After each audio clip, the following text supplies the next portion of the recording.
क्या आपने कभी 2000 साल पुरानी बैटरीज के बारे में सुना है? एक मिट्टी का छोटा सा बर्तन, उसके अंदर तांबे की नली, लोहे की छड़ और खट्टा तरल। और जब वैज्ञानिकों ने इसे टेस्ट किया तो इसने सच में बिजली पैदा की। इस रहस्यमय चीज को कहा जाता है बगदाद बैटरी। और कई सालों से यह वैज्ञानिकों और इतिहासकारों के लिए एक पहेली बनी हुई है।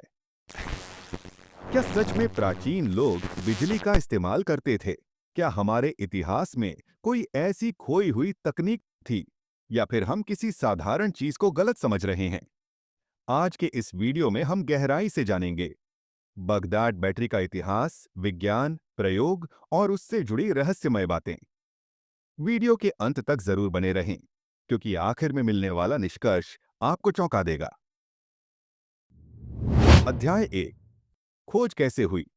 कहानी शुरू होती है 1936 इराक के बगदाद शहर के पास खुजूत रबूस नाम के गांव से।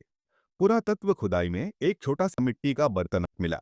यह लगभग 13 सेंटीमीटर लंबा सा था। उसके अंदर थी तांबे की नली, लोहे की छड़ और ऊपर सील करने के लिए डामर, एस्फॉल्ट, और इसमें कभी खट्टा तरल भरा हुआ था।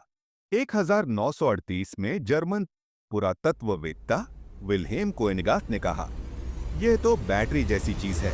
और जब इसमें सिरका या नींबू का रस डाला गया तो इसने 0.8 से 2 वोल्ट तक बिजली बनाई। बस यहीं से रहस्य शुरू हो गया। अध्याय 2, यह बैटरी कैसे काम करती है। साधारण बैटरी में 3 चीजें होती हैं: एक negative terminal, 2 positive terminal, 3 electrolyte. Baghdad battery में एक लोहे की छड़, नेगेटिव, 2 तांबे की नली, पॉजिटिव, 3 सिरका नींबू रस, इलेक्ट्रोलाइट, और बस बिजली बन जाती है। अगर कई बैटरियां जोड़ दी जाएं तो वोल्टेज और बढ़ सकता है। तो सवाल उठता है, क्या प्राचीन लोग सच में बिजली जानते थे? अध्याय 3, इसका इस्तेमाल किस लिए होता था। थ्योरी 1, सोना चांदी चढ़ाने के लिए इलेक्ट्रोप्लेटिंग। कुछ वैज्ञानिक मानते हैं आभूषणों पर धातु चढ़ाने के लिए यह बैटरी इस्तेमाल होती होगी, लेकिन इसका सीधा सबूत नहीं मिला। थ्योरी 2, इलाज या चिकित्सा।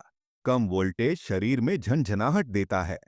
शायद इसे अब दर्द कम करने या धार्मिक उपचारण में इस्तेमाल किया जाता हो। थ्योरी 3, धार्मिक चमत्कार दिखाने के लिए। सोचिए, पुजारी मूर्ति से तार जोड़ दें, कोई व्यक्ति मूर्ति छुए, उसे हल्का झटका लगे, लोग इसे ईश्वर की शक्ति मान सकते थे। थ्योरी 4, यह बैटरी थी ही नहीं, कुछ इतिहासकार कहते हैं यह बस एक साधारण बर्तन था और हम इसे ज्यादा सोच रहे हैं। अध्याय 4, प्रयोगों में यह चलती है। आधुनिक वैज्ञानिकों ने इस बैटरी को बनाकर देखा। नींबू, सिरका, अंगूर का रस, किसी से भी बिजली निकलती है। यहां तक कि मैथबस्टर्स ने भी छोटे मोटे इलेक्ट्रोप्लेटिंग प्रयोग किए, यानी यह काम करती है। पर असली सवाल यही है, क्या प्राचीन लोग ये जानते थे? अध्याय 5, इसे बनाया किसने। यह वस्तु पाथियन या ससानियन काल की है, यानी लगभग 2000 साल पुरानी। उन लोगों को खगोल विज्ञान, धातु विज्ञान, इंजीनियरिंग, वास्तुकला सबकी अच्छी जानकारी थी। इसीलिए मुमकिन है कि वे प्रयोग कर रहे हों। अध्याय 6, क्या दुनिया में और भी प्राचीन बिजली थी? कुछ उदाहरण दिए जाते हैं। मिस्र के डेंड्रालाइट चित्र, ग्रीक बिजली वाली मछलियों से इलाज, प्राचीन धातु प्रयोग। भले ही पक्का सबूत न हो, लेकिन रुचि और ज्ञान जरूर था। अध्याय 7, वैज्ञानिकों का विरोध। कई विशेषज्ञ मानते हैं कोई लिखित प्रमाण नहीं, तार नहीं मिले मंदिरों में, बिजली का जिक्र नहीं, इलेक्ट्रोप्लेटिंग रासायनिक तरीके से भी हो सकता है, यानी शायद यह बैटरी नहीं थी। अध्याय 8, सच्चाई क्या है। हो सकता है 1, यह जानबूझकर बनाई गई बैटरी हो। 2, यह गलती से बैटरी की तरह काम करने लगी हो। 3, यह कभी बैटरी थी ही नहीं। लेकिन एक बात तय है, प्राचीन लोग बिल्कुल अनजान नहीं थे। वे भी जिज्ञासु, वैज्ञानिक और विचारशील थे, जैसे हम हैं। बगदाद बैटरी आज भी एक रहस्य है। क्या यह सच में एंशिएंट इलेक्ट्रिसिटी थी, या बस एक साधारण बर्तन? शायद हमें कभी पूरा सच न मिले, पर यही तो इतिहास को रोमांचक बनाता है। कमेंट में बताइए, आपके हिसाब से यह क्या थी? और वीडियो अच्छा लगे तो लाइक, सब्सक्राइब, शेयर, ताकि हम और भी छुपे हुए ऐतिहासिक रहस्यों की खोज साथ-साथ कर सकें।